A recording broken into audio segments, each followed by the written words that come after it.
অনেক মানুষ আছে দেখবেন এরা হচ্ছে অতি দরদি মানুষ।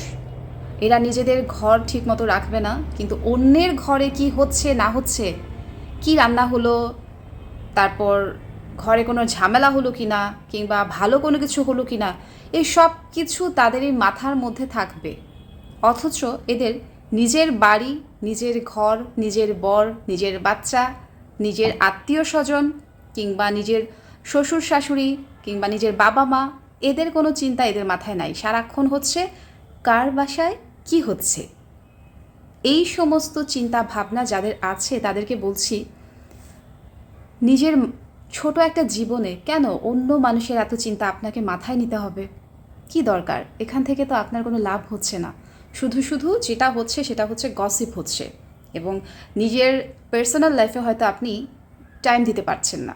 কারণ ওই যে এই ছোট একটা মাথা, এটা সারাক্ষণ হচ্ছে অন্যদের চিন্তা এরকম করে ভরপুর থাকে, তো নিজের লাইফে কখন আপনি সময় দিবেন? এরকম অনেক আছে, অনেক, একজন দুজন বলবো না, অনেক মানুষ আছে যাদের কিনা এটা একটা স্বভাব। এরা ভাবে এরা হয়তো দশের উপকার করছে, হয়তো কখনো কখনো কথাটা ঠিক, কিন্তু এরা নিজের সব থেকে বড় ক্ষতি করছে। এরা নিজেরাই হচ্ছে নিজেদের শত্রু। এরা অন্যের পেছনে এতটা সময় নষ্ট করে যেদের নিজেদের ব্যক্তিগত জীবন খুবই বাজে অবস্থায় থাকে। মানুষের জীবনটা ঠিক কত দিনের? অল্প না? এই ছোট সামান্য জীবনে একজন মানুষ আরেকজন মানুষের পেছনে কেন লেগে থাকে, কেন লেগে থাকবে? কি লাভ হয় এখান থেকে? কি 2 টাকার কোনো উপকার আছে? কিছুই নাই। কিন্তু সেই টাকা ছাড়াও কিছু মানুষ আছে যারা কিনা সারাক্ষণ অন্যের পেছনে ধরতে গেলে কামলা খাটবে। কী ঠেকা ভাই?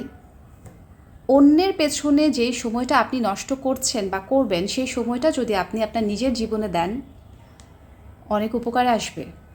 কারো যদি কোনো কিছু করার না থাকে, দয়া করে রূপচর্চা করেন, মুখে প্যাক লাগান, তবুও প্লিজ অন্য কারো বাসায় কি হচ্ছে না হচ্ছে সেগুলোতে পড়ে থাকবেন না।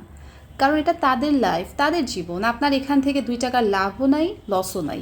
তো কেন আরেকজনের জীবনে বারবার আপনাকে ফোকাস করতে হবে? নিজের জন্য কিছু করেন।